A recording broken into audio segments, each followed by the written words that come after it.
전 세계가 발칵 뒤집혔습니다. 세계적인 뇌과학자이자 스탠퍼드대 석좌 교수였던 그녀가 한국 국적을 선택하겠다고 선언한 그날, CNN, BBC, 르몽드 등 주요 외신은 일제히 긴급 속보를 내보냈습니다. 더 충격적이었던 것은 그녀가 기자회견을 통해 남긴 짧지만 강렬한 한마디였습니다. 현장의 기자들은 숨죽인 채 눈물을 훔쳤고 전 세계 시청자들은 화면 앞에서 그녀의 이야기에 귀를 기울였습니다. 그녀의 눈빛에는 흔들림 없는 확신이 깃들어 있었죠. 과학계의 최고 인재가 왜 자신의 모든 것을 버리고 낯선 나라의 시민이 되기로 한 걸까요?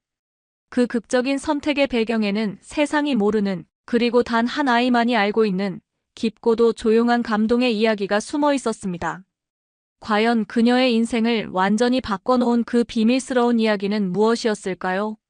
지금 바로 그 놀라운 여정을 시작합니다. 그 전에 잠깐 1초 만에 누를 수 있는 좋아요와 구독 버튼을 꾹 눌러주시면 영상 제작에 아주 큰 힘이 됩니다. 그럼 바로 시작하겠습니다. 저는 리아 노르벨입니다. 어쩌면 제 이름을 들어보셨을지도 모르겠네요. 스탠퍼드 대학교 석좌 교수, 세계적인 뇌과학자, 신경인지 회복 알고리즘의 창시자라고 불리던 사람이죠. 그런 타이틀이 제게 있었습니다. 하지만 타이틀은 그저 이름 앞에 붙는 장식일 뿐이더군요. 10년 전, 저는 신경과학계에서 가장 주목받는 인물이었습니다. 유엔에서 정책 자문을 요청했고, WHO에서는 제 연구를 바탕으로 새로운 치료 지침을 만들었죠. 학술지 표지를 장식하는 일은 너무 흔해 기억조차 나지 않았습니다. 사람들은 저를 천재라 불렀습니다. 그렇게 불리는 게 좋았던 건 아니지만 제 연구가 주목받는다는 사실은 기뻤습니다. 특히 자랑스러웠던 건 제가 개발한 신경인지 회복 알고리즘이었습니다. 뇌 손상을 입은 아이들의 인지 기능을 회복시키는 프로그램이었죠. 실험실에서 놀라운 성과를 냈고 임상시험에서도 희망적인 결과가 나왔습니다. 모든 것이 완벽해 보였어요. 그러나 현실은 달랐습니다. 보험사들이 제 프로그램을 검증되지 않은 실험적 치료로 분류해버렸죠. 비용 부담이 너무 커서 대부분의 가정에서는 접근조차 할 수 없었습니다. 그 중에는 미첼이라는 8살 소년도 있었어요. 미첼은 제 연구실을 방문했던 아이였습니다. 자동차 사고로 뇌 손상을 입었지만 그 눈빛은 여전히 반짝였죠. 그 아이의 부모님은 마지막 희망을 안고 저를 찾아왔습니다. 노르벨 박사님, 미첼에게 당신이 유일한 희망입니다. 저는 자신있게 말했습니다. 걱정 마세요. 제 프로그램이 도울 수 있을 거예요. 그러나 보험 거부 통지서가 왔고 그들에게는 수천만 원에 달하는 비용을 감당할 능력이 없었습니다. 저는 대학 측에 개인적으로 비용을 지원해달라고 요청했지만 거절당했습니다. 규정상 불가능하다는 이유였죠. 6개월 후 미첼의 상태는 회복 가능성이 없는 단계로 접어들었습니다. 제 알고리즘의 적용 시기를 놓친 겁니다. 저는 그날 제 사무실에 앉아 창밖만 바라봤습니다. 논문과 상패들로 가득한 방 안에서 처음으로 무력감을 느꼈죠. 나는 세상을 구하려 했지만 아이 하나도 지키지 못했다. 그날 이후 저는 모든 공식 활동을 중단했습니다. 강의도 연구도 인터뷰도 거부했죠. 사람들은 제게 번아웃이라는 진단을 내렸습니다. 하지만 그건 단순한 피로가 아니었어요. 제 존재의 의미가 무너져 내린 순간이었습니다. 1년간 저는 완전한 침묵 속에 살았습니다. 사람들은 제가 어디 있는지 궁금해했죠. 하지만 저는 아무에게도 알리지 않고 노르웨이 북부의 작은 집에서 홀로 지냈습니다. 밤하늘의 별을 보며 제가 정말 무엇을 위해 살아왔는지 질문했죠. 그러던 어느 날 한 이메일이 도착했습니다. 발신자는 한국국립뇌발달연구소. 소규모 비공식 세미나 초청장이었습니다. 평소라면 거절했겠지만 그날따라 이상하게 마음이 끌렸습니다. 어쩌면 이것이 새로운 시작일지도 모른다는 생각이 들었죠. 그렇게 저는 처음으로 한국행 비행기에 몸을 실었습니다. 그때만 해도 이 여행이 제 인생을 완전히 뒤바꿔 놓을 거라고는 상상도 못했습니다. 인천공항에 도착했을 때 저를 맞이한 건 생각보다 따뜻한 봄바람이었습니다. 한국국립뇌발달연구소의 김태호 소장님이 직접 마중 나와 계셨죠. 정중하면서도 격식 없는 환대가 낯설었습니다. 미국에서는 항상 제 직함과 업적을 앞세워 소개하곤 했으니까요. 노르벨 박사님, 우리 연구소는 작습니다. 하지만 진심으로 환영합니다. 김 소장님의 말투에는 과장된 경외감이 없었습니다. 그저 동료 과학자를 대하는 태도였죠. 저는 오랜만에 편안함을 느꼈습니다. 세미나는 소규모였습니다. 20명 정도의 연구원들 앞에서 제 과거 연구에 대해 발표했습니다. 질문들은 놀라울 정도로 날카로웠고 토론은 활기찼죠. 그들은 제 이론의 약점도 지적했습니다. 미국에서라면 상상할 수 없는 일이었어요. 그곳에서 저는 천재가 아닌 동료로 대화했습니다. 세미나 다음 날, 김 소장님이 의외의 제안을 했습니다. 내일 순천에 있는 협력병원을 방문할 예정인데 함께 가시겠어요? 특수아동 치료센터가 있습니다. 저는 별 기대 없이 동의했습니다. 단지 한국의 의료 시스템을 보는 것도 흥미로울 것 같았거든요. 순천까지는 KTX로 이동했습니다. 창밖으로 지나가는 한국의 풍경이 낯설었지만 묘하게 친근했죠. 병원에 도착했을 때는 이미 오후가 되어 있었습니다. 특수아동 치료센터는 생각보다 현대적이었습니다. 밝은 색상의 벽지, 따뜻한 조명, 아이들의 그림이 벽에 가득했죠. 그곳에서 저는 윤설이를 처음 만났습니다. 이 아이는 윤설이에요. 6살이죠. 교통사고로 뇌 손상을 입었습니다. 2년째 언어와 정서 기능이 닫혀 있어요. 담당 의사의 설명을 들으며 저는 그 아이를 바라봤습니다. 창가에 홀로 앉아있는 작은 여자아이. 누구와도 눈을 마주치지 않고 어떤 소리에도 반응하지 않았습니다. 하늘만 바라보고 있었죠. 시도해본 치료법은 무엇인가요? 표준 프로토콜은 모두 시도했습니다. 하지만 큰 진전이 없었어요. 작년에는 잠깐 소리에 반응하는 듯 했지만 다시 원점으로 돌아갔습니다. 순간 미첼이 생각났습니다. 그리고 제 가방에 항상 들고 다니던 감각 자극 키트가 떠올랐죠. 제 알고리즘의 원형이었던 간단한 도구입니다. 혹시 며칠 동안 시험해 볼 수 있을까요? 허락을 받고 윤설이에게 다가갔습니다. 천천히 앉아 제 키트를 펼쳤습니다. 특별한 패턴의 카드와 촉감이 다른 작은 물체들, 그리고 미세한 진동을 만드는 기기였죠. 윤설아, 안녕.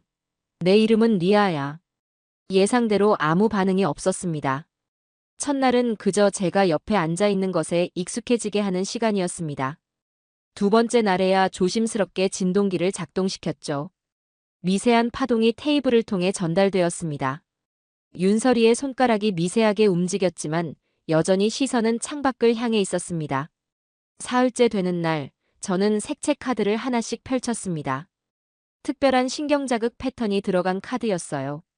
윤설이의 주변 시야에 들어오도록 조심스럽게 배치했습니다. 40분이 지났을까요? 윤설이의 눈동자가 미세하게 움직이기 시작했습니다. 카드를 향해 잠깐 시선을 돌렸다가 다시 창밖을 바라봤죠. 일주일이 지났습니다. 매일 조금씩 다른 자극을 주며 윤설이와 시간을 보냈습니다. 담당 의사는 제가 포기할 거라 생각했을 테지만 저는 이상하게 끈기가 생겼습니다. 그리고 열흘째 되는 날 작은 기적이 일어났습니다. 붉은색과 파란색의 특수 패턴 카드를 펼쳤을 때 윤설이의 손이 조금씩 움직이더니 카드를 향해 뻗어왔습니다. 그리고 천천히, 정말 천천히 고개를 들어 저를 바라봤죠. 짧은 순간이었지만 그 눈빛에는 무언가 깨어나고 있었습니다. 질문, 호기심, 그리고 인식의 희미한 빛이 담겨 있었어요. 뒤에서 지켜보던 담당 의사와 간호사가 숨을 들이켰습니다. 윤설이가 2년 만에 처음으로 누군가를 의도적으로 바라본 거예요. 간호사는 눈물을 참지 못했습니다. 이 아이가 사람 눈을 본 건 정말 오랜만이에요. 저는 대답하지 못했습니다. 짧은 순간이었지만 윤설이의 눈빛이 저를 붙잡았거든요. 그 순간 무언가가 제 안에서 깨어났습니다. 오랫동안 닫혀있던 제 마음의 문이 조금씩 열리는 느낌이었죠. 그날 밤 서울로 돌아오는 기차 안에서 저는 계속해서 윤설이의 눈빛을 떠올렸습니다. 완전한 회복까지는 아직 멀겠지만 첫걸음을 함께할 수 있었다는 사실이 저를 흥분시켰습니다. 그 아이가 지금 뭘 하고 있을지, 내일은 어떨지, 그리고 제가 할 수 있는 일이 더 있지 않을까 하는 생각으로 가득 찼습니다. 이상하게도 미체를 떠올리는데 오랜 시간이 걸리지 않았습니다. 그때는 몰랐지만 이미 저는 새로운 길로 접어들고 있었습니다. 서울로 돌아온 후에도 윤설이의 눈빛이 머릿속에서 떠나지 않았습니다. 예정대로라면 세미나가 끝난 지금 저는 미국행 비행기에 탑승했어야 했죠. 하지만 저는 스탠퍼드 측에 이메일을 보냈습니다. 개인적인 연구를 위해 당분간 한국에 머물러야 할 것 같습니다. 원격으로 업무를 처리하겠습니다. 이 결정은 충동적이었지만 생각보다 오래 고민했습니다. 윤설이의 사례는 제 연구에 중요한 통찰을 줄 수 있었고 한국의 치료 시스템도 연구할 가치가 있었죠. 적어도 저는 그렇게 스스로를 설득했습니다. 김 소장님은 제가 머물겠다는 결정에 기뻐했습니다. 좋은 결정이십니다. 연구소에서 필요한 지원을 아끼지 않겠습니다. 그렇게 저는 서울의 작은 원룸을 단기 임대했습니다. 낯선 도시에서의 생활이 시작됐죠. 언어도 음식도 사람들의 행동 방식도 익숙하지 않았지만 이상하게도 공포감은 없었습니다. 오히려 새로운 호기심이 생겼죠. 매주 목요일마다 KTX를 타고 순천으로 향했습니다. 윤설이와의 시간은 점점 더 의미 있게 변해갔습니다. 처음에는 5초 정도였던 눈맞춤이 10초, 15초로 늘어났죠. 손을 내밀면 잠시 쥐었다가 놓기도 했습니다. 작은 변화였지만 저에게는 세상의 모든 학술상보다 값진 순간들이었습니다. 한 달이 지났을까요? 어느 목요일 저녁 순천에서 돌아오는 KTX를 타고 서울역에 도착했습니다. 그날 윤설이가 처음으로 제 이름을 반복해서 말했거든요.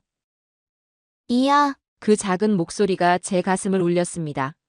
서울역에서 바로 지하철로 갈아탔습니다. 평일 저녁이라 사람들로 꽉 차 있었죠. 저는 겨우 자리를 잡고 앉았습니다. 문득 주변을 둘러보니 모두 각자의 세계에 빠져 있었습니다. 그런데 갑자기 머릿속에 미첼의 얼굴이 떠올랐습니다. 그리고 윤설이의 모습이 겹쳐지더군요. 스탠퍼드에서 온 메일이 핸드폰에 도착했습니다.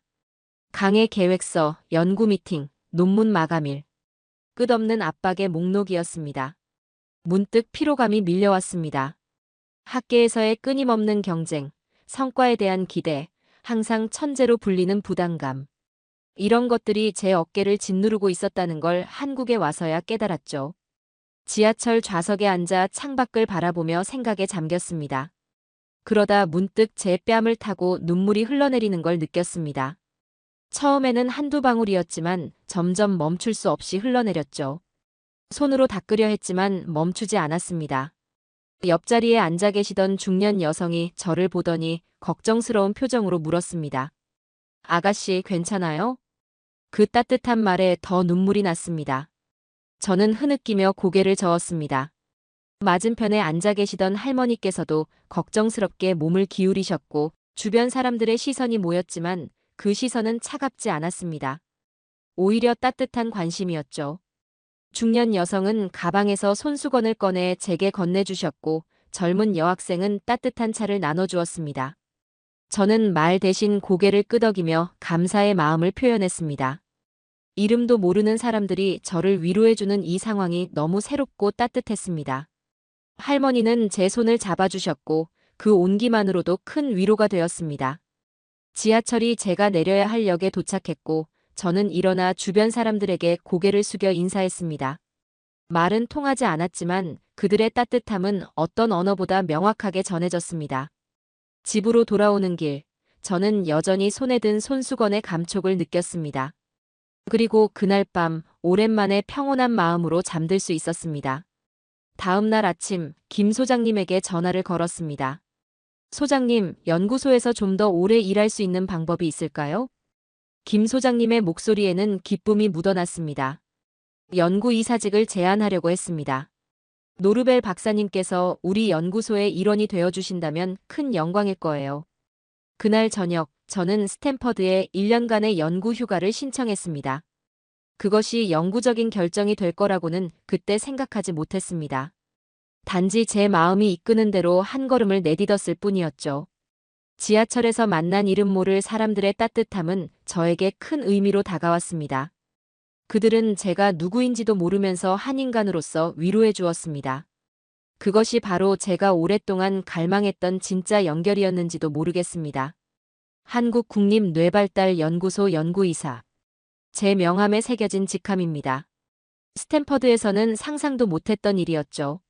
하지만 이제 이 타이틀이 제 정체성의 일부가 되었습니다. 매주 목요일은 여전히 윤설이를 만나는 날이었습니다. 하지만 이제는 공식적인 연구 프로젝트로 진행되었죠. 윤설이의 변화는 느렸지만 분명했습니다. 2달이 지나자 그 아이는 저를 확실히 알아보기 시작했습니다. 제가 들어가면 고개를 돌려 쳐다봤고 제 목소리를 들으면 살짝 미소를 지었죠. 3달이 지나자 리아라는 제 이름을 분명하게 부르기 시작했습니다. 그리고 넉 달째에는 짧은 문장도 말할 수 있게 되었습니다. 리아쌤, 오늘 와요? 이런 질문을 할 때마다 담당 의사 선생님은 깜짝 놀라셨습니다. 윤설이가 질문을 한다는 것 자체가 기적 같은 일이었으니까요. 하지만 저는 그것보다 더 놀라운 일을 알고 있었습니다. 그 아이의 눈빛이 달라진 것이죠. 처음 만났을 때의 공허함은 사라지고 이제는 호기심과 의지가 깃들어 있었습니다. 제 연구 노트는 날마다 새로운 발견으로 가득 찼습니다.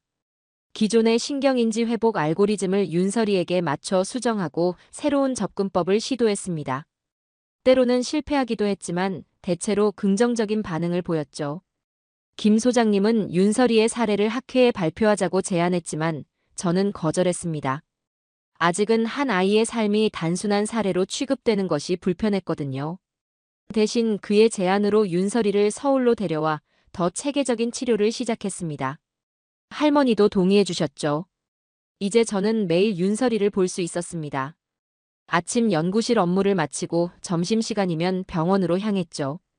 가끔은 노래책을 가져가 함께 읽기도 하고 특수 제작된 인지게임을 함께 하기도 했습니다. 윤설이의 발전 속도는 더욱 빨라졌습니다. 그러던 어느 날 저녁 예상치 못한 전화가 병원에서 왔습니다. 노르벨 박사님, 지금 바로 병원으로 와주실 수 있나요? 윤설이가 갑자기 고열을 보이고 있습니다. 저는 즉시 택시를 타고 병원으로 달려갔습니다. 윤설이는 침대에 누워 창백한 얼굴로 앓고 있었습니다. 체온계는 39.5도를 가리키고 있었죠. 의사 선생님은 빠르게 상황을 설명했습니다. 뇌척수액 검사가 필요할 것 같습니다. 혹시 뇌막염 증상이 있을 수 있어요. 그 순간 제 심장이 멎는 듯 했습니다. 윤설이의 뇌 손상 상태에서 뇌막염은 더없이 위험한 상황이었으니까요. 하지만 바로 검사를 진행할 수 없었습니다. 보호자의 동의가 필요합니다. 할머니께 연락을 드렸지만 지금 순천에서 올라오고 계세요. 도착하는데 최소 3시간이 걸릴 거예요. 저는 손을 꽉 쥐었습니다. 그렇다면 제가 동의서에 서명하겠습니다. 저는 이 아이의 주치의이자 연구 책임자입니다. 의사 선생님은 고개를 저었습니다. 죄송합니다. 법적으로 외국인은 긴급 의료 동의권이 없습니다. 가족이나 법적 보호자만 가능해요. 그 순간 제 안에서 무언가가 폭발했습니다. 윤설이의 손을 잡으며 외쳤습니다. 저는 단순히 외국인이 아닙니다. 이 아이의 시간을 매일 지켜봤어요. 제가 이 아이를 가장 잘 압니다. 하지만 규정은 규정이었습니다. 결국 저는 할머니가 도착할 때까지 윤설이 곁에서 기다릴 수밖에 없었습니다. 그 3시간이 제 인생에서 가장 길게 느껴졌습니다. 윤설이의 체온은 계속 올라갔고 의식은 점점 흐려졌습니다. 저는 그저 그 작은 손을 잡고 이야기를 들려주는 것밖에 할 수 없었죠. 할머니가 도착하자마자 검사는 진행되었습니다. 다행히 뇌막염은 아니었고 바이러스성 감염이었습니다. 적절한 치료로 윤설이는 3일 만에 회복했지만 그 위기의 순간은 제 마음 깊은 곳에 상처를 남겼습니다. 병실에서 나오는 길, 저는 병원 창문에 비친 제 모습을 보았습니다. 노르웨이에서 온 미국 대학 교수, 한국 연구소의 연구이사. 하지만 정작 위급한 순간에 제가 할 수 있는 일은 아무것도 없었습니다. 그저 외국인일 뿐이었죠. 그날 밤 제 원룸으로 돌아와 오랫동안 생각에 잠겼습니다. 그리고 조용히 결심했습니다. 나는 더 이상 외부인이 되고 싶지 않다. 다음 날 아침, 저는 김 소장님을 찾아갔습니다. 제 표정을 보시곤 이미 무슨 말을 할지 아시는 듯 했습니다. 한국 국적을 취득하는 방법을 알아보고 싶습니다. 김 소장님은 진지한 목소리로 말씀하셨습니다. 쉽지 않은 결정이군요. 하지만 도와드리겠습니다. 그렇게 저는 인생에서 가장 큰 전환점을 맞이하게 되었습니다. 그것은 단순한 국적 변경이 아니라 제 존재의 의미를 다시 찾는 여정이었습니다. 윤서리를 위한 결정이자 저 자신을 위한 결정이었죠. 특별귀화. 처음 들었을 때는 생소한 단어였습니다. 김 소장님이 설명해 주셨죠. 일반적인 귀화는 5년 이상 한국에 거주해야 하지만 특별귀화는 국가나 사회에 특별한 공헌을 한 사람에게 주어지는 경로입니다. 저는 의아했습니다. 제가 그런 자격이 있을까요? 하지만 김 소장님은 확신에 찬 목소리로 말씀하셨습니다.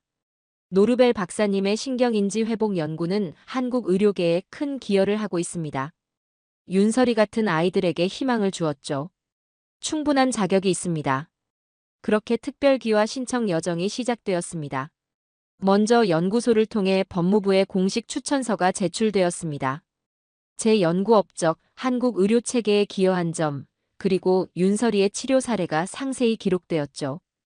과학기술 분야 특별귀화 대상자로 검토해달라는 요청이었습니다. 서류를 제출하고 나서 저는 매일 윤설이와 함께 시간을 보내면서 귀화 심사 결과를 기다렸습니다. 윤설이는 놀라운 속도로 회복하고 있었습니다. 이제는 간단한 단어들을 말할 수 있었고 표정도 풍부해졌습니다. 그 아이의 웃음소리는 제 하루의 가장 큰 보상이었습니다. 한 달 후 법무부에서 1차 통보가 왔습니다. 과학기술 및 공공보건 기여도를 인정해 특별귀화 심사 대상자로 선정되었다는 내용이었습니다. 하지만 최종 승인까지는 여러 단계가 남아 있었죠. 면접 심사, 기본 소양 평가, 그리고 범죄 경력 조회까지. 김 소장님은 기뻐하셨습니다. 축하합니다. 1차 승인은 가장 어려운 관문이었어요. 이제 면접만 잘 준비하면 됩니다. 하지만 저는 그것만으로는 부족하다고 느꼈습니다. 특별귀화라는 이름으로 쉽게 국적을 얻는 것이 마음에 걸렸죠. 그래서 스스로 결정했습니다. 일반 귀화자들이 거치는 과정도 함께 하고 싶습니다. 한국어 공부, 한국 문화와 역사 공부도요. 김 소장님은 의아해하셨습니다. 굳이 그럴 필요는 없어요. 특별귀화는 그런 과정이 면제되는 경우가 많습니다. 저는 고개를 저었습니다. 저는 선택받은 사람이 아니라 살아갈 사람이 되고 싶습니다. 한국 사회에서 진정으로 살아가려면 이 과정이 필요해요. 그렇게 저는 매일 저녁 한국어 학원에 다니기 시작했습니다. 처음에는 정말 어려웠습니다. 발음은 제 혀에 맞지 않았고 문법은 너무 복잡했죠. 하지만 윤설이를 생각하며 포기하지 않았습니다. 저는 배운 단어들을 윤설이와의 만남에서 사용해 보려 노력했습니다. 때로는 우스꽝스러운 실수도 했죠. 윤설이와 저는 각자의 언어 한계를 넘어 소통하는 방법을 찾아갔습니다. 그림을 그리거나 몸짓을 사용하거나 때로는 간호사 선생님의 도움을 받기도 했습니다. 한국 역사와 문화 공부도 진지하게 했습니다. 처음에는 영어로 된 책으로만 공부했지만 곧 직접 체험하는 것이 중요하다고 느꼈습니다. 주말이면 박물관을 찾아가고 전통시장을 구경했죠. 가끔은 윤설이와 함께 민속촌이나 궁궐을 방문하기도 했습니다. 귀화 면접을 앞두고 제 연구실에는 한국어 교재와 한국사 책이 가득했습니다. 동료 연구원들은 제가 이렇게까지 할 필요가 있냐며 걱정했지만 저에게는 의미가 있었습니다. 이것은 단순한 법적 절차가 아니라 제 정체성을 새롭게 정의하는 과정이었으니까요. 면접 당일 저는 한복을 입고 법무부를 찾았습니다. 처음 입어보는 한복이라 어색했지만 특별한 의미가 있었습니다. 제가 존중하는 문화의 옷을 입고 새로운 시작을 맞이하고 싶었거든요. 면접은 예상보다 부드러운 분위기에서 진행되었습니다. 김 소장님이 통역을 도와주셨고 저는 아는 한국어 단어들을 최대한 사용하려 노력했습니다. 가끔 실수할 때면 솔직히 웃으며 인정했죠. 면접이 끝나고 나올 때 한 면접관이 마지막으로 물었습니다. 혹시 후회하지 않을까요? 세계적인 학자로서 국적을 바꾸는 건 큰 결정인데요. 저는 잠시 생각하다 김 소장님의 도움을 받아 대답했습니다. 저는 이미 마음으로는 이곳에 속해 있습니다. 이제 그것을 공식적으로 인정받고 싶을 뿐이에요. 몇 주 후 드디어 법무부에서 공식 통지서가 도착했습니다. 떨리는 손으로 봉투를 열었습니다. 그 안에는 제 인생을 바꿀 한 장의 종이가 들어 있었습니다. 특별기와 신청 최종 승인 통보. 그날 밤 저는 조용히 눈물을 흘렸습니다. 이제 저는 법적으로도 이 땅에 속하게 되었습니다. 하지만 더 중요한 것은 제 마음이 이미 오래전에 이곳에 뿌리를 내렸다는 사실이었습니다. 특별 귀화가 승인되고 나서 가장 먼저 해야 할 일은 한국 이름을 정하는 것이었습니다. 법무부 담당자는 외국인이 귀화할 때 한국식 이름을 사용하는 것이 일반적이라고 설명해 주었죠. 꼭 필수는 아니지만 사회생활이 더 편해진다는 이유였습니다. 저는 며칠 동안 고민했습니다. 제 이름 리아 노르벨은 제 정체성의 일부였으니까요. 노르웨이 할머니가 지어주신 이름이었습니다.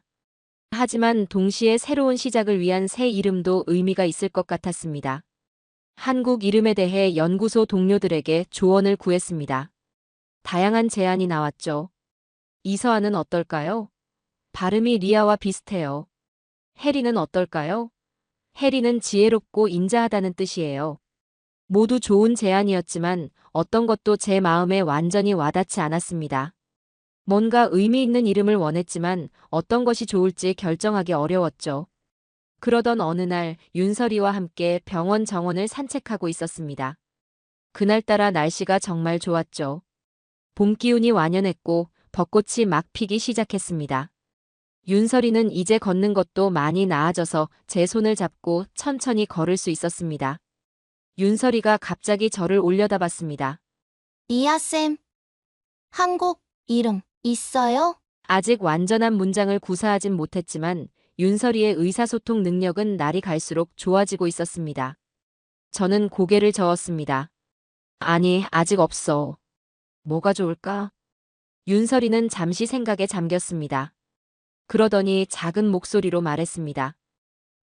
하루, 저는 그 단어가 무슨 뜻인지 몰라서 다시 물었습니다. 하루, 그게 무슨 뜻이야? 윤설이는 손가락으로 하늘을 가리키더니 다시 제게 손가락을 가리켰습니다.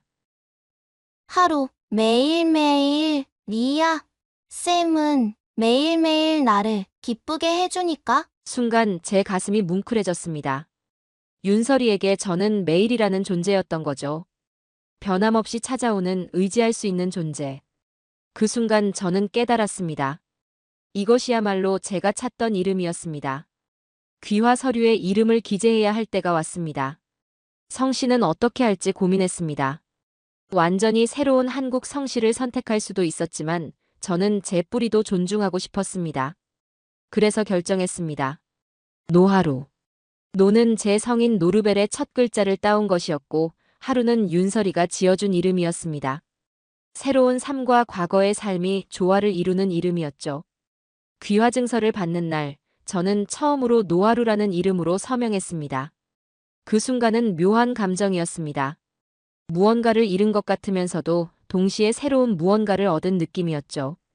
그날 저녁 연구소에서 작은 축하 파티가 열렸습니다. 동료들은 노하루 박사님이라고 부르며 축하해 주었죠. 처음에는 어색했지만 이상하게도 그 이름이 점점 제 것처럼 느껴졌습니다. 윤설이도 초대되었습니다. 아이는 특별히 그날을 위해 작은 카드를 만들어 왔습니다. 삐뚤빼뚤한 글씨로 노하루쌤 축하해요라고 적혀 있었죠. 그 카드는 제가 받은 어떤 학술상보다 값진 선물이었습니다. 파티가 끝나고 윤설이를 병원으로 데려다주는 길에 아이가 물었습니다. 하루쌤, 이제 한국 사람이에요? 저는 잠시 생각했습니다. 법적으로는 맞는 말이었지만 그것보다 더 깊은 의미가 있었습니다. 종이에는 그렇게 되어 있지. 하지만 진짜 한국 사람이 되려면 아직 배울 게 많아. 윤설이가 도와줄래? 윤설이는 기쁜 듯이 고개를 끄덕였습니다. 네. 제가 많이 가르쳐 드릴게요. 그렇게 우리는 서로의 선생님이 되기로 약속했습니다. 윤설이는 제게 한국어와 문화를, 저는 윤설이에게 세상을 보는 다양한 방법을 가르쳐 주기로 했죠. 그날 밤 저는 일기장에 처음으로 노하루라는 이름으로 일기를 썼습니다. 서툰 한국어로 적은 짧은 문장이었지만 그 안에는 제 새로운 시작에 대한 모든 희망과 설렘이 담겨 있었습니다. 귀화 증서를 받고 공식적으로 한국 국민이 된 후에도 저는 제 자신을 완전한 한국인이라고 느끼지는 못했습니다. 여전히 많은 것들이 낯설었고 한국어도 아직 서툴렀습니다. 문화적 뉘앙스를 이해하지 못해 실수하는 일도 많았죠. 하지만 그런 과정이 모두 제 여정의 일부라고 생각했습니다. 특별 귀화 소식이 알려지면서 언론의 관심이 쏟아졌습니다. 노벨상 후보 뇌과학자 한국 국적 선택이라는 헤드라인이 신문을 장식했습니다. 인터뷰 요청과 강연 초청이 쇄도했죠. 처음에는 그런 관심이 부담스러웠지만 이것도 적응해야 할 현실이라고 받아들였습니다. 어느 날 유명 방송국에서 다큐멘터리 촬영을 제안했습니다. 세계적 과학자의 한국 선택, 그 이면의 이야기라는 제목이었죠. 저는 망설였지만 김 소장님의 조언을 듣고 마음을 바꿨습니다. 이런 이야기가 다른 아이들에게 희망이 될 수 있습니다. 노하루 박사님의 경험이 한국 의료계에 새로운 시각을 줄 수도 있고요. 촬영은 2주간 진행되었습니다. 연구소에서의 일상, 윤서리와의 치료 세션, 그리고 제 원룸에서의 사생활까지. 카메라가 항상 따라다니는 것은 불편했지만 점차 익숙해졌습니다. 다큐멘터리의 핵심 부분은 저와 윤서리의 관계였습니다. 윤서리는 카메라 앞에서도 자연스러웠습니다. 오히려 제가 더 어색해했죠. 마지막 촬영 날, 감독은 저에게 중요한 질문을 던졌습니다. 노하루 박사님, 이 모든 이야기의 핵심은 무엇인가요? 시청자들에게 전하고 싶은 메시지가 있다면요? 저는 잠시 생각했습니다. 그동안의 여정을 돌아보며 가장 중요한 것이 무엇인지 고민했죠. 그리고 천천히 말을 이어갔습니다. 저는 윤서리를 만나기 전까지 성공했다고 생각했습니다. 수많은 논문, 상, 명성. 하지만 그건 단지 겉모습이었어요. 제 안은 공허했습니다. 윤서리는 저에게 진짜 성공이 무엇인지 가르쳐 주었어요. 한 사람의 삶에 진정한 변화를 가져오는 것, 그것이 진짜 성공입니다. 다큐멘터리가 방송된 후, 저는 법무부에서 특별한 연락을 받았습니다. 신규 귀화자들을 위한 특별 인터뷰 시리즈에 참여해달라는 요청이었습니다. 귀화 과정과 한국 생활 적응에 관한 경험을 나누는 프로젝트였죠. 저는 수락했습니다. 인터뷰는 법무부 소회의실에서 진행되었습니다. 질문은 대부분 예상 가능한 것들이었습니다. 귀화를 결심한 이유, 적응 과정에서의 어려움, 앞으로의 계획 등. 저는 솔직하게 대답했습니다. 좋은 점도 힘든 점도 모두 이야기했죠. 그런데 마지막 질문이 저를 생각에 잠기게 했습니다. 면접관은 진지한 표정으로 물었습니다. 노하루 박사님, 한국 국적을 선택한 많은 외국인들이 묻습니다. 왜 하필 한국인가요? 박사님은 세계 어디서든 인정받는 학자이신데 왜 한국을 선택하셨습니까? 그 질문에 저는 준비된 답변이 없었습니다. 잠시 생각에 잠겼습니다. 수많은 이유가 있었지만 그것들을 어떻게 간결하게 표현할 수 있을까요? 그때 윤서리의 얼굴이 떠올랐습니다. 그리고 지하철에서 만났던 따뜻한 사람들, 김 소장님, 연구소 동료들. 제 인생에 영향을 준 모든 한국인들의 얼굴이 스쳐 지나갔습니다. 마침내 저는 마음속에서 우러나오는 답변을 찾았습니다. 이 나라는 늘 먼저 질문하기보다 손을 내밀었습니다. 전 그 손을 처음으로 잡고 싶었어요. 면접관은 잠시 말을 잇지 못했습니다. 그리고 고개를 끄덕이며 말했습니다. 아마도 그것이 가장 진실된 답변일 것 같습니다. 감사합니다. 봄이 지나고 여름이 왔습니다. 서울의 무더운 여름은 노르웨이의 시원한 여름과는 완전히 달랐습니다. 하지만 이상하게도 이 열기가 낯설지 않게 느껴졌습니다. 마치 오래전부터 알고 있었던 것처럼요. 윤서리는 이제 정규 학교에 다니고 있었습니다. 특수학급이 아닌 일반 학급에서요. 물론 아직 완전히 회복된 것은 아니었습니다. 가끔 어려운 단어를 기억하지 못하거나 복잡한 수학 문제를 풀 때 어려움을 겪기도 했습니다. 하지만 그 아이의 회복은 모든 의학적 예측을 뛰어넘는 기적이었습니다. 어느 날 윤서리의 담임 선생님께 전화가 왔습니다. 다음 주에 학교 예술제가 있는데 윤서리가 연극에 참가하게 되었다는 소식이었습니다. 특별히 저를 초대하고 싶다고 했죠. 저는 기쁘게 수락했습니다. 예술제 당일, 저는 일찍 연구소 일을 마치고 윤설이의 학교로 향했습니다. 교문에 들어서니 이미 많은 학부모들이 모여 있었습니다. 저는 조금 어색했지만 몇몇 학부모들이 다가와 인사를 건넸습니다. 다큐멘터리를 통해 저와 윤설이의 이야기를 알고 있었던 것 같았습니다. 체육관에 들어서니 아이들의 웃음소리로 가득했습니다. 저는 윤설이 할머니를 찾아 같은 줄에 앉았습니다. 할머니의 눈가에는 행복한 주름이 깊게 패여 있었습니다. 프로그램을 보니 윤설이의 반은 우리 모두의 가족이라는 제목의 연극을 준비했습니다. 각자 자신의 가족을 소개하는 내용이었습니다. 아이들이 하나둘 무대에 등장해 자신의 가족을 소개했습니다. 그리고 마침내 윤설이의 차례가 왔습니다. 작은 체구의 윤설이가 무대 중앙에 서서 마이크를 들었습니다. 제 심장이 빠르게 뛰기 시작했습니다. 안녕하세요. 저는 윤설입니다. 목소리는 작았지만 또렷했습니다. 떨림 없이 또박또박 말을 이어갔습니다. 저희 가족은 특별해요. 할머니가 계시고, 할머니를 향해 손을 흔들었습니다. 할머니는 눈물을 훔치며 손을 흔들어 주었습니다. 그리고 노하루 쌤이 계세요. 윤설이가 저를 향해 손을 흔들었습니다. 관객들의 시선이 저에게 모였습니다. 저는 부끄러움과 감동이 뒤섞인 채 손을 흔들었습니다.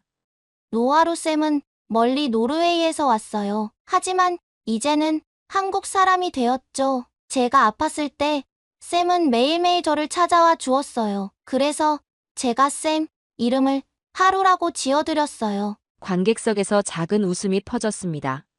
저는 눈물을 참기 위해 입술을 깨물었습니다. 선생님들이 말했어요. 가족은 꼭 피가 같아야 하는 건 아니래요. 마음으로 이어진 사람들도 가족이 될 수 있대요. 윤설이는 잠시 말을 멈추고 저를 바라봤습니다.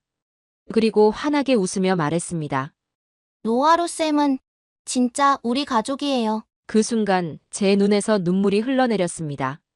윤설이는 연극을 마치고 무대에서 내려와 저에게 달려왔습니다. 저는 아이를 꼭 안아주었습니다. 집에 돌아와 침대에 누워 오늘 있었던 일을 되새겼습니다. 윤설이의 무대, 진짜 우리 가족이라는 말, 그리고 아이의 성장. 모든 것이 꿈만 같았습니다. 창밖으로 서울의 밤하늘을 바라봤습니다. 문득 제 인생의 여정이 얼마나 놀라운지 새삼 느껴졌습니다. 나는 뇌를 치료하는 과학자였지만 나의 상처는 이 아이가 치유해 주었습니다. 한국이란 나라는 이 아이가 웃을 수 있는 나라였고 나도 다시 웃을 수 있는 나라였습니다. 내가 구한 줄 알았던 아이가 사실은 나를 다시 태어나게 한 것입니다. 노르웨이에서 태어난 리아 노르벨이 한국에서 노하루로 새롭게 시작한 이유는 결국 한 아이의 눈빛 속에 있었던 것이죠. 오늘의 사연은 여기까지입니다. 긴 영상 시청해 주셔서 감사합니다. 내일은 더 좋은 영상으로 찾아오겠습니다.